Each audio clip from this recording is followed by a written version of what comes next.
Good morning students, welcome back to Dhananjay IAS academy. आज है 5 तारीख, तो स्टार्ट करते हैं कल से लेकर अभी तक की जितनी भी करंट में डेवलपमेंट्स हुए उसके एनालिसिस, डिस्कशन और रिवीजन के साथ। तो सबसे पहला क्वेश्चन कुछ टाइम पहले ही हमने पढ़ा था, फिर से पढ़ेंगे क्योंकि हर मंथ में नई डाटा निकल के आती है और कलेक्शंस बताती है। कुछ टाइम पहले हमने क्वार्टर्स पढ़ा था कि जीडीपी का क्वार्टर बढ़ गया है, बिल्कुल पढ़ा था। आज जीएसटी का कलेक्शन आया है, वो भी बढ़ा है, बिल्कुल अच्छी बात है। अगर कलेक्शन बढ़ रहा है तो हमारे इकोनॉमी के लिए अच्छा होगा, टैक्स बढ़ेगा तो गवर्नमेंट के पास पैसे ज़्यादा आएंगे और गवर्नमेंट हमारे लिए काम ज़्यादा करेंगी। तो बढ़ा है जीएसटी, बट आपसे एग्जाम में एज ऑलवेज ये तो नहीं पूछेंगे कि हाँ कितना बढ़ा है, किस मंथ में कितना बढ़ गया था, बिल्कुल नहीं पूछेंगे। जो टेक्निकल बातें निकल के आती हैं आपसे वो पूछा जाएगा। तो बताइए क्या होता है GST, good and service tax. उससे रिलेटेड ये 4 स्टेटमेंट्स हैं, आपको बताना है इसमें से कि कौन सा इनकरेक्ट है। ओके, ह्यूमन एरर का सबसे लार्जेस्ट सोर्स है करेक्ट इनकरेक्ट। कौन सा कथन गलत है आपको ये बताना है, बहुत इजी है, बिल्कुल आराम से बताएंगे हम। बताइए क्या केलकर कमेटी ने सबसे पहली बार इसके बारे में मूव किया था, इसका प्रस्ताव क्या सबसे पहले केलकर कमेटी में रखा था? बिल्कुल रखा था 2004 में। तो ये तो स्टेटमेंट सही है, ठीक है। तो क्या फ्रांस जो थी वो पहली कंट्री थी जिसने जीएसटी को इम्प्लीमेंट किया? मतलब क्या आपको लग रहा था कि इंडिया ने? क्या नहीं यार, इंडिया से पहले बहुत सारी कंट्रीज ने कर रखा है। तो क्या सबसे पहली कंट्री फ्रांस थी? इस तरह के क्वेश्चंस एग्जाम में, स्पेशली वन डे एग्जाम में डायरेक्टली पूछ लिए जाते हैं। एक एग्जाम में पूछा गया था ना शायद कि लोकपाल सबसे पहले कौन से स्टेट में देखा गया था? जी हाँ, महाराष्ट्र। तो कंट्री भी पूछ सकते हैं कि जीएसटी कौन से कंट्री में सबसे पहले? फ्रांस। और स्टेट अगर पूछा जाए तो असम। हमारी स्टेट में असम ने पहली बार जीएसटी को इंप्लीमेंट करवाया था। और अगर कंट्री की बात की जाए तो फ्रांस। तो ये भी स्टेटमेंट बिल्कुल सही है, चलो ठीक है। फिर फर्स्ट स्टेटमेंट क्या कह रहा है? डायरेक्ट टैक्सेस और इनडायरेक्ट टैक्सेस के बारे में। क्या होता है डायरेक्ट टैक्सेस और इनडायरेक्ट टैक्सेस? प्रत्यक्ष कर, अप्रत्यक्ष कर। सी टैक्सेस 2 टाइप्स के होते हैं। अभी आप पढ़ रहे हो, कल को जॉब करोगे गवर्नमेंट के अंडर में ऑफिसर्स बन जाओगे, तो आपको अपनी सैलरी में से कुछ अमाउंट गवर्नमेंट को देना होगा एज अ डायरेक्ट टैक्स। मतलब नाम पे ही आ रहा है डायरेक्ट, मतलब आप डायरेक्ट गवर्नमेंट को कंट्रीब्यूट कर रहे हो, तो वो हो गया डायरेक्ट टैक्स। अब आते हैं इनडायरेक्ट टैक्सेस पे। इनडायरेक्ट मतलब जो डायरेक्ट नहीं है, आप गवर्नमेंट को दे तो रहे हैं पर डायरेक्टली नहीं डोनेट कर रहे, डायरेक्टली नहीं दे रहे हैं। कैसे दे रहे हैं? कुछ सामान लेने जा, जैसे आपने साबुन खरीदा तो उस पर कुछ टैक्स लग गई। आपने कुछ अपना बेसिक एमिनिटीज का सामान लिया, घर के कुछ अप्लायंसेस लिए, उस पर टैक्स लग गया। तो ये सब सामानों पे आप टैक्स दे रहे हो, तो ये हो गया इनडायरेक्ट टैक्स। बिल्कुल। तो डायरेक्ट टैक्स को ना, ये किस पे डिपेंड करता है डायरेक्ट टैक्स? आपकी सैलरी पे। आप जितने ज्यादा ऊपर पोस्ट पे जाओगे उतनी अच्छी आपकी सैलरी होगी और उतना ही ज्यादा आपको टैक्स देना पड़ेगा। तो क्या ये प्रोग्रेसिव टैक्स है? बिल्कुल है। क्यों? क्योंकि जितनी ज्यादा आप रिच हो रहे हैं, जितनी ज्यादा आपकी सैलरी हो रही है, उतना ज्यादा आपका टैक्स हो रहा है।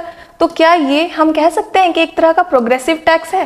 बिल्कुल कह सकते हैं। लेकिन इसके विपरीत इनडायरेक्ट टैक्स, इनडायरेक्ट टैक्स तो सबको उतना ही देना पड़ रहा है। अगर बेसिक एमिनिटीज आपकी, सबको पंखा चाहिए, कोई भी हो अमीर या गरीब, अगर वो पंखा लेने जाएगा तो उस पर जितना टैक्स लगा हुआ है उसको तो देना ही पड़ेगा। तो क्या हम इनडायरेक्ट टैक्स को रिग्रेसिव कह सकते हैं? बिल्कुल कह सकते हैं। अप्रत्यक्ष कर प्रतिगामी है, बिल्कुल है। रिग्रेसिव है, बिल्कुल। तो 2, 3, 4 स्टेटमेंट तो क्या हो गया? सही हो गया, बट हमसे पूछा जा रहा है इनकरेक्ट। तो लास्ट में बचा क्या? First statement. तो फर्स्ट स्टेटमेंट पढ़ते क्या कह रहा है? Unlike direct taxes, indirect taxes are not shared equally by every consumer. Not share नहीं यार, सबको इक्वली देना पड़ता है, इररिस्पेक्टिव आप कितना कमा रहे हो, आप अमीर हो या गरीब हो। इनडायरेक्ट टैक्सेस इक्वली, तभी तो हम इसको रिग्रेसिव कहते हैं। तो ये तो गलत हो गया। और आपसे क्या पूछा जा रहा था? गलत स्टेटमेंट। तो इसमें केवल एक है? हाँ है, बिल्कुल है। तो ओनली वन, ठीक है। तो जीएसटी को लेके वन डे एग्जाम में आपसे जो क्वेश्चन पूछे जाएंगे वो यहाँ पे आपको है। इतने में आपको समझ में आ ही गया होगा कि जी हाँ, जीएसटी जो है वो भी एक तरह का इनडायरेक्ट टैक्स है। आपसे गवर्नमेंट डायरेक्टली नहीं लेंगी। कुछ पॉइंटर्स है जो प्रीलिम्स पॉइंट ऑफ व्यू से बहुत इंपॉर्टेंट होगा। आपका क्वेश्चन इसीलिए है क्योंकि कलेक्शन बड़ी है। अभी कुछ दिन पहले की रिपोर्ट आई थी, क्योंकि और भी रिपोर्ट आ रही थी, और मैं कोशिश करती हूँ कि हर क्लास में एक नया रिपोर्ट आ जाए ताकि कंटिन्यूटी बनी रहे, कि फर्स्ट क्वेश्चन जो इंपॉर्टेंट होगा वो पहले आ जाता है। तो इससे पहले हमने हाउस होल्ड कंजम्पशन एक्सपेंडिचर सर्वे के बारे में पढ़ा, फिर ये जीडीपी के बारे में जाना, आज जीएसटी के बारे में जान रहे हैं। कल को फिर कोई रिपोर्ट आएगी, फिर जानेंगे, नया मंथ आएगा, फिर ये सारी रिपोर्ट रिवाइज होगी, तो फिर हम रिवाइज करेंगे। बिल्कुल टेंशन नहीं लेना है, बहुत ईजी होएगा इससे। तो क्या है, गुड्स एंड सर्विसेज टैक्स है। जितने भी सेंट्रल और स्टेट टैक्सेस हुआ करते थे उनको मिला के एक नया टैक्स बना दिया गया, हो गया, यूनिफाइड टैक्स सिस्टम है। मैंने बताया इनडायरेक्ट होता है। ये डेट वन डे एग्जाम के लिए बहुत इंपॉर्टेंट होगा जब आया था, और कौन से कॉन्स्टिट्यूशनल अमेंडमेंट से, बिल्कुल याद रहता है, इसमें कुछ याद नहीं रहने वाली बात नहीं है। 101 अमेंडमेंट एक्ट से आया था, क्या जीएसटी आया था। वन डे एग्जाम में ये बहुत आराम से पूछे जाते हैं। और हाँ, हमारी कंट्री, हमारी गवर्नमेंट ये वन चीज पे ना, ये one nation one election, one nation one tax, one nation one document, इन सब चीज पे बहुत ही ज्यादा जोर देती है। तो one nation one tax GST इसको फुलफिल करता है। ओके, चलो, तो कुछ और बातें हैं। जो जीएसटी है इसके 3 कंपोनेंट्स होते हैं। एक हो गया आपका स्टेट जीएसटी, फिर सेंटर, और दूसरा हो गया इंटीग्रेटेड, ये एक्सपोर्ट्स और इंपोर्ट्स पे लगते हैं। फिर ये आर्टिकल बहुत इंपॉर्टेंट होगा। इस आर्टिकल के अंदर आपका जीएसटी काउंसिल बनाने की बात कही गई है। आर्टिकल 279A बहुत है, इंपॉर्टेंट है। क्या करता है ये काउंसिल, जितने भी टैक्स को लेके जितने भी डिसीजंस होते हैं वो डिसीजन मेकिंग बॉडी है क्या, जीएसटी काउंसिल। इसको हेड कौन करेगा, ऑब्वियसली हमारे यूनियन फाइनेंस मिनिस्टर, जो हमारे अभी निर्मला सीतारमन है। नए इलेक्शन होंगे, नई लोकसभा आएगी, फिर मिनिस्ट्री नहीं आएगी, तब नया पढ़ेंगे। पर कौन हेड करता है, यूनियन फाइनेंस मिनिस्टर। और इसके अलावा स्टेट गवर्नमेंट के जो भी मिनिस्टर्स नॉमिनेट होते हैं वो भी रहते हैं। ओके, और वोटिंग होती है, 1/3 वोटिंग जो होता है उनका राइट होता है सेंटर पे, और 2/3 स्टेट पे। तो बिल्कुल याद रखना है, ये आर्टिकल बहुत ही ज्यादा इंपॉर्टेंट होगा। डायरेक्टली पूछ लिया जाता है कि जो आर्टिकल है किससे रिलेटेड है ना। तो ये था जीएसटी। और जीएसटी में टैक्स स्लैब्स भी होते हैं, 1 2 3 4 टैक्स स्लैब है, इंक्लूडिंग 0%। 0% में कैसे टैक्सेस आएंगे, ऑब्वियसली जो बेसिक एमिनिटीज होगी, वेजिटेबल फ्रूट्स, इन सब पे क्या टैक्स लगता है, बिल्कुल टैक्स नहीं लगता। आप सब्जी लेने जाते हो तो आपको कहते हैं क्या कि अच्छा हाँ 4 रुपए की भिंडी है और आपका 2 रुपए का टैक्स हुआ, बिल्कुल नहीं कहेंगे। तो ये सारी चीजें आपको टैक्स नहीं लगती है। फिर 5% टैक्स जो थोड़ी सी कॉस्टली हो जाए, जैसे टीज हो गए, स्पाइसेस हो गया, अगरबत्ती हो गया, केटरिंग सर्विसेज हो गया, ये 5% हो गया। ये रिवाइज होते रहता है। 12% थोड़ी सी कॉस्टली आइटम्स आ गए, जैसे बटर, घी, आलमंड्स। उसके बाद 18% हेयर ऑयल, सोप, ये जो आप साबुन लगाते हो उस पर भी 18% का जीएसटी लगता है, इसलिए मुल्तानी मिट्टी लगाओ। और 28% जो भी लग्जरी आइटम है, मोलासेस, सिगार, अल्कोहल, ये सब कार्बोनेटेड, अल्कोहल नहीं, अल्कोहल पे जीएसटी नहीं लगता है। तो जो कार्बोनेटेड बेवरेजेस होते हैं, सिगरेट्स होते हैं, सिगार होता है, ऑनलाइन गेमिंग होता है, ये सब 28% पे आता है। ये एग्जाम में यूपीएससी में पूछ चुका है कि इनमें से कौन कौन से आइटम्स है जो 28% के टैक्स स्लैब पे था। बिल्कुल डायरेक्ट क्वेश्चन पूछ लिया जाता है, ठीक है। तो एक मोटा मोटी फिगर दिमाग में रखना कि अच्छा ठीक है, जो चीज़ खराब कर रहा है ना, तो ऑब्वियसली गवर्नमेंट नहीं चाहेगी कि ज़्यादा बिके। गवर्नमेंट नहीं चाहेगी कि बच्चे ऑनलाइन गेमिंग पे ज़्यादा टाइम वेस्ट करे, सिगार यूज़ करे, या फिर कार्बोनेटेड बेवरेज जो हमारी हेल्थ के लिए बिल्कुल सही नहीं है उसको यूज़ करे। तो 28% उसको जीएसटी देना पड़ता है, उस पर जीएसटी लग जाता है। तो ये टैक्स स्लैब इंपॉर्टेंट होगा आपके एग्जाम पॉइंट ऑफ व्यू से, बहुत इंपॉर्टेंट होगा। चलो नेक्स्ट क्वेश्चन पे चलते हैं। इनॉग्रेट किया है एक अम्ब्रेला ऑर्गेनाइजेशन, किसके लिए, अर्बन कोऑपरेटिव बैंक के लिए, इसके देख रखाव के लिए, इसको और डेवलप करने के लिए। और क्योंकि बैंक है तो बैंक किस बेसिस पे चलता है, जी हाँ ट्रस्ट पे। तो अगर कोई गवर्नमेंट का उस पर बैकअप मिलेगा तो ट्रस्ट तो बढ़ जाएगा ना कस्टमर का, बिल्कुल बढ़ेगा। तो इन सब चीज को देखते हुए किसने इनॉग्रेट किया है, क्या, national urban cooperative finance and development corporation limited, कहाँ, न्यू दिल्ली में। बहुत इंपॉर्टेंट होगा, जब भी कोई नई बॉडी बनती है तो वनडे एग्जाम वाले इस तरह का क्वेश्चन पूछते हैं। अगर मेंस का पेपर लिखोगे तो आपको पूरा लिखना पड़ेगा कि ये है क्या चीज, शॉर्ट नोट्स में हाई चांसेस है बनने के। तो क्या है, पढ़ेंगे बिल्कुल अभी।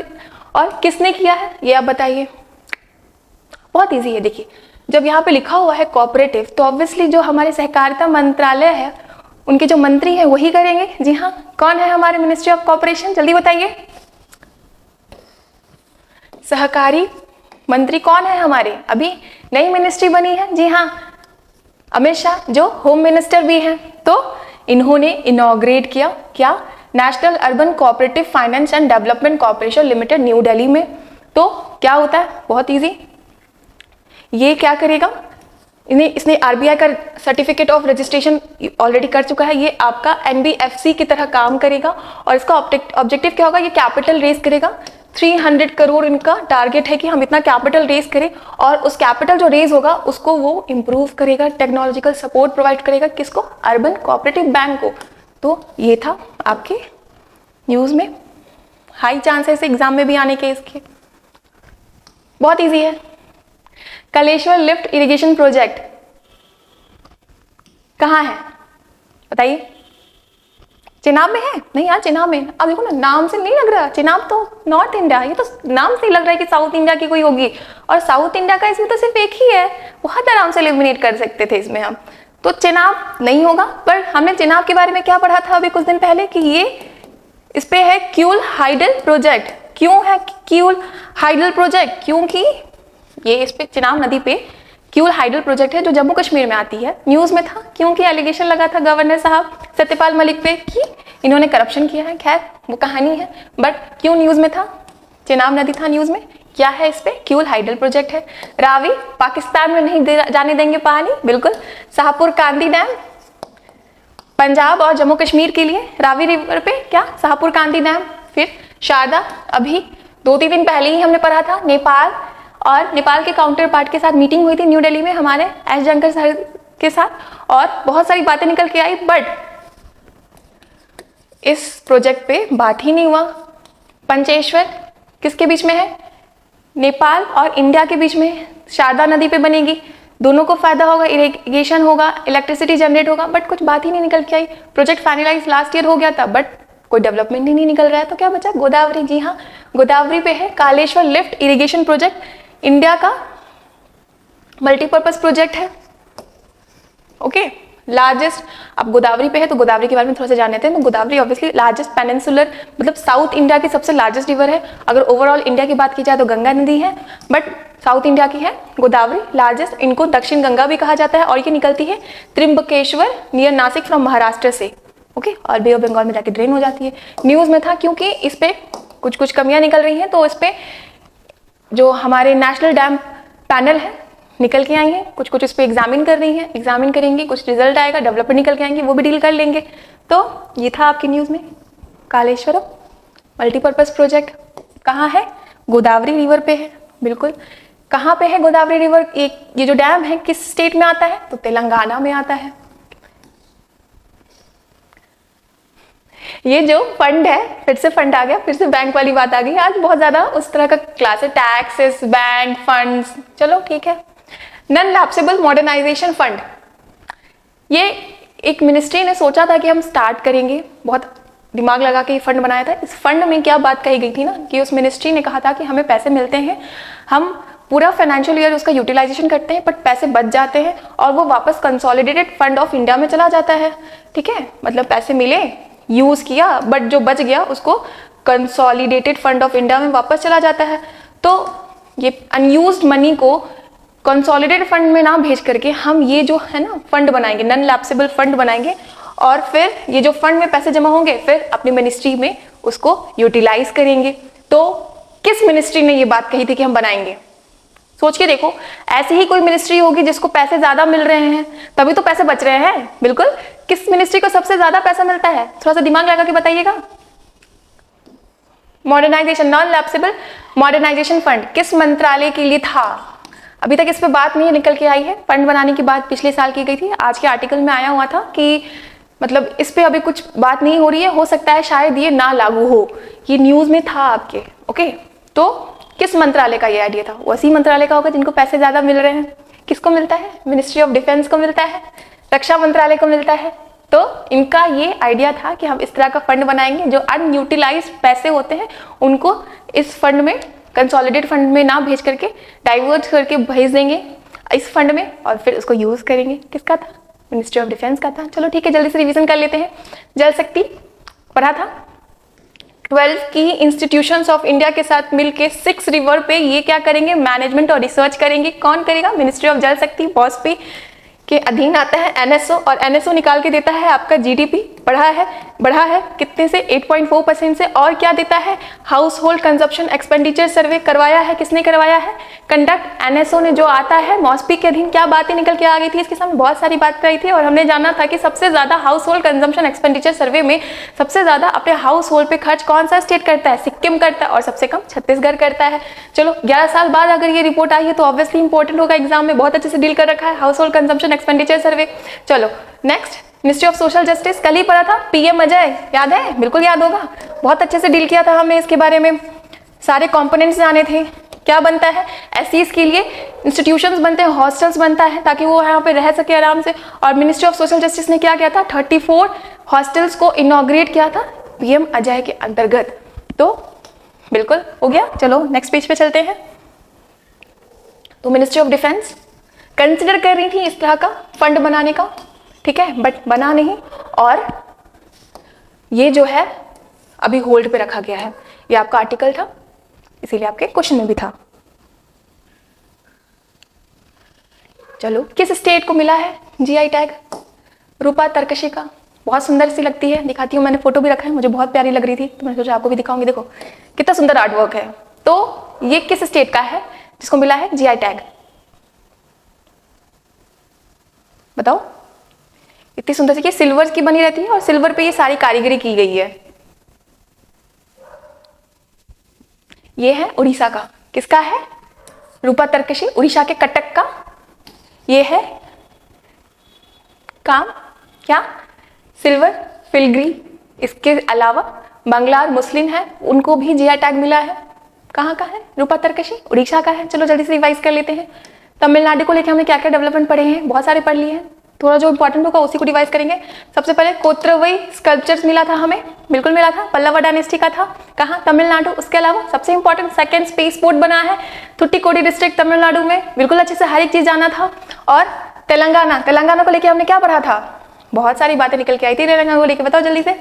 हमने पढ़ा था कि एक बहुत पुराना 1200-1300 साल पुराना मंदिर मिला था, कृष्णा नदी के किनारे, इंस्क्रिप्शन भी मिले थे, और बादामी चालुक्य डायनेस्टी का वो मंदिर था। याद है? बिल्कुल याद होगा। और क्या पढ़ा था? तेलंगाना के हैदराबाद में वर्ल्ड इकोनॉमिक फोरम ने स्टार्ट किया है इंडस्ट्रियल रेवोल्यूशन का 4th सेंटर, है ना? याद है? बिल्कुल। कहाँ? हैदराबाद में। चलो, वेस्ट बंगाल को लेके क्या पढ़ा था? हमने पढ़ा था वहां का भी एक जीआई टैग, पुरुलिया छाऊ, जो एक फोक आर्ट है, डांस होता था, बहुत सुंदर सी तस्वीर आई थी इसकी भी। पुरुलिया छाऊ वेस्ट बंगाल की, डांस करते हैं, कोई गाना नहीं होता, सिर्फ म्यूजिक बेस्ड डांस होते थे, और उसमें महाभारत और रामायण की एपिक की स्टोरीज को डिपिक्ट किया जाता था। इसको भी मिला हुआ है क्या? GI tag. कहाँ की है? पुरुलिया छाऊ, वेस्ट बंगाल की है। चलो बिल्कुल, बहुत इंपॉर्टेंट होगा ये सारा आपको जानना। तो कटक का रूपा तारकशी, जिसको सिल्वर फिलग्री भी कहते हैं, जीआई टैग मिला है, ठीक है। और इसके अलावा जो बांग्लार मुस्लिम है, इसको भी मिला है। तो नेक्स्ट क्वेश्चन पे चलते हैं। कालापक्कम न्यूक्लियर पावर प्लांट कहाँ पे है? पहले मैंने बोला था कालेश्वरम प्रोजेक्ट, नाम से पकड़ रहा था साउथ इंडिया की ही है, बिल्कुल, ये भी नाम से ही समझ में आ रहा है, ऑप्शंस देख के कि साउथ इंडिया की है, और ये साउथ इंडिया की है, तमिलनाडु में है। क्या कालापक्कम न्यूक्लियर पावर प्लांट क्यों न्यूज में है? तो कुछ टाइम पहले हमारे मोदी साहब कहाँ थे? हमारे बिहार में थे, बेगूसराय में थे, बहुत सारी बातें कही इन्होंने, और अब ये जाएंगे कहाँ? तमिलनाडु में जाएंगे। क्यों जाएंगे? तो कोर लोडिंग फैसिलिटी स्टार्ट हो रही है, तो उसको विटनेस करने के लिए कौन जाएंगे? हमारे मोदी साहब जाएंगे। तो कहाँ थी कालापक्कम न्यूक्लियर पावर प्लांट? तमिलनाडु में थी। चलो जल्दी से जितने भी पावर प्लांट अभी तक हमने पढ़े हैं उसकी रिवीजन कर लेते हैं। उड़ीसा को लेके हमने क्या पढ़ा था? अरे यार बहुत अच्छे से समझाया था, तालाबीर थर्मल पावर प्लांट। क्या था तालाबीर थर्मल पावर प्लांट की खासियत? उड़ीसा में थी। और यहाँ पे हमने पढ़ा था बायोमास को फायरिंग के बारे में, जाना था क्या था बायोमास को फायरिंग। तो हम थर्मल पावर प्लांट है, कोल यूज होगा, तो थोड़ा सा कोल हटा के हम डाल देंगे बायोमास, तो थोड़ा तो पोल्यूशन कम होगा, बिल्कुल कम होगा। कहाँ होगा? तालाबीर थर्मल पावर प्लांट जो है उड़ीसा में। चलो ठीक है। हरियाणा को लेकर क्या पढ़ा था? बहुत प्यारा सा नाम था, दीनबंधु छोटेराम थर्मल पावर प्लांट। कहाँ था? हरियाणा में था। चलो हरियाणा का भी हो गया। फिर गुजरात को लेके हमने क्या पढ़ा था? 3 सेमीकंडक्टर्स जो यूनिट है उनकी स्टार्ट करने की बात कही गई थी। किसने कहा था? ये कर रहे हैं टाटा और ताइवान की कंपनी मिलके कर रहे हैं 3 सेमीकंडक्टर प्लांट। कहाँ? गुजरात में कर रहे हैं। गुजरात में 2 होंगे और एक होगा असम में, ठीक है। धोलेरा गुजरात में सबसे पहली फैब सेमीकंडक्टर की यूनिट स्टार्ट होगी। और हमने अभी पढ़ा कलपक्कम न्यूक्लियर पावर प्लांट कहाँ, तमिलनाडु में, बिल्कुल। ये इंडिया की पहली इंडिजीनस होगी। ओके चलो, क्या था थीम किसका, national bird defect awareness month का, बताओ। नीति आयोग ने लॉन्च किया है अवेयरनेस फैलाने के लिए, ताकि आप अवेयर हो और टाइमली डिटेक्ट करो, ट्रीटमेंट हो सके किसकी, बर्थ डिफेक्ट की। तो इसके लिए पूरे मंथ को किया गया है बर्थ डिफेक्ट अवेयरनेस मंथ। किसने, नीति आयोग ने किया है। तो थीम क्या थी, बिल्कुल देख के समझ में आ जा रहा होगा, क्योंकि चतुरंग जो था वो थीम था रायसीना डायलॉग का। शेपिंग फ्यूचर गवर्नमेंट हमने पढ़ा था, वर्ल्ड गवर्नमेंट समिट की थीम थी, कहाँ हुआ था, यूएई में हुआ था। Chaturanga Raisina, making right start become financially smart, obviously RBI की फाइनेंशियल लिटरेसी वीक की theme making a right start, और इसकी है breaking barriers inclusive support for children with birth defects, बाधाओं को तोड़ना जन्म दोष वाले बच्चों के लिए समावेशी सहायता। किसने लॉन्च किया ये मंथ, ये किया नीति आयोग ने। थीम आपने जाना, क्यों किया, awareness about prevention, early detection and timely management of birth defects. किसने किया है, नीति आयोग। इनके एक मेंबर है विक्की पॉल, इन्होंने लॉन्च किया, हम जानेंगे नीति आयोग ने किया। चलो,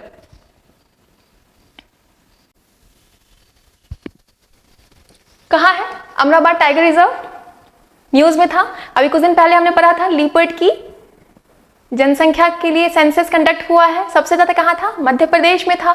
तो उसी से निकल के आई है, न्यूज में था। अमराबाद टाइगर रिजर्व कहाँ पे है लोकेटेड, बताइए जल्दी।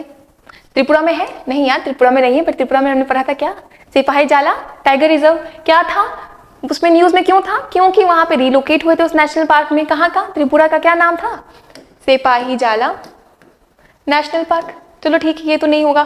कर्नाटक का कहाँ होगा, नहीं यार कर्नाटक का नहीं है, क्योंकि कर्नाटक का बेंगलुरु में हमने पढ़ा था बनीरघाटा नेशनल पार्क। क्या था बनीरघाटा नेशनल पार्क में, बनीरघाटा नेशनल पार्क में कुछ था नहीं, बस नेशनल हाईवे बन के जा रहा था बीच से। तो प्रोटेस्ट हो रहा था कि मत बनाओ ना यार रोड बीच से इनके, क्यों रिजर्व पार्क है, एनिमल ह्यूमन कॉन्फ्लिक्ट बढ़ जाएगा, अच्छा नहीं रहेगा इनके लिए। इनके लिए, यहाँ के जो भी जानवर है उनके लिए। किसका कहाँ पे, बनीरघाटा नेशनल पार्क कहाँ, बेंगलुरु कर्नाटक में। फिर तेलंगाना को लेकर भी हमने पढ़ा था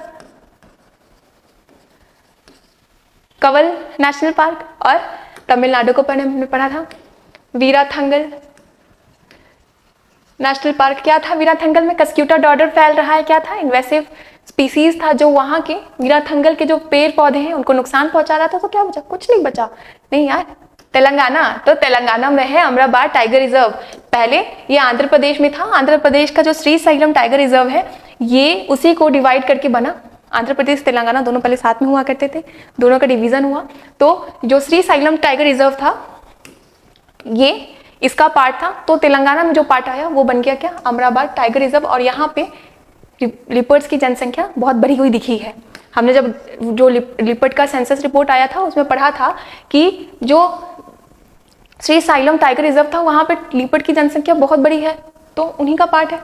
यहाँ पे भी बड़े दिखने मिलेगा, इसीलिए ये आपके न्यूज में था। क्या, अमराबाद टाइगर रिजर्व कहाँ है, तेलंगाना में। बिल्कुल नहीं डरना है, बार बार रिवीजन करेंगे, बहुत आराम से याद हो जाएगा। आए थे, बहुत आराम से बता दोगे।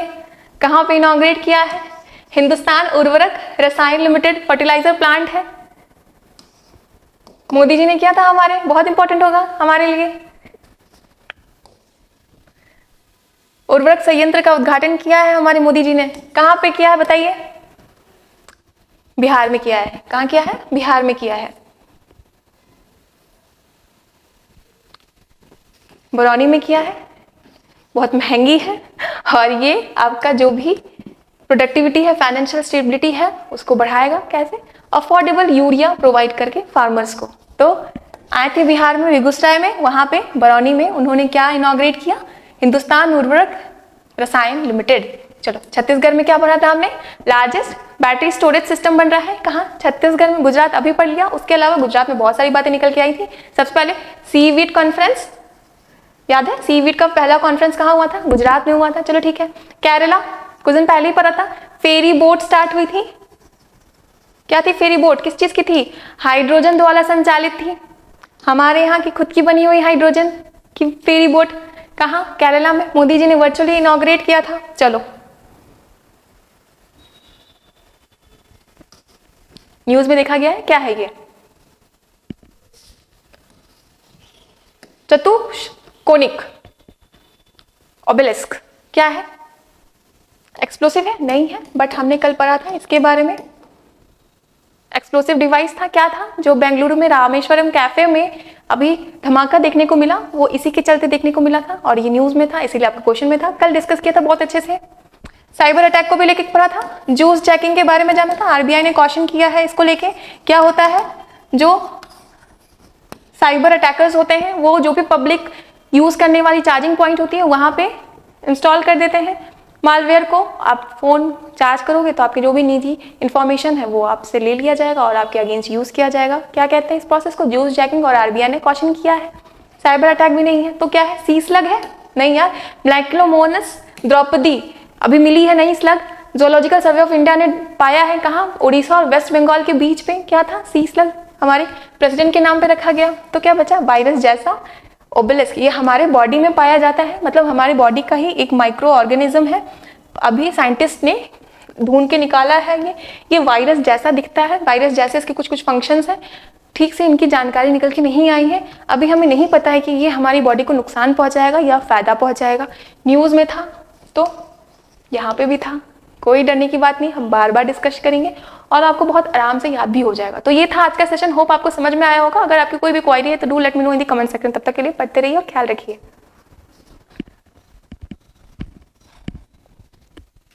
हेलो।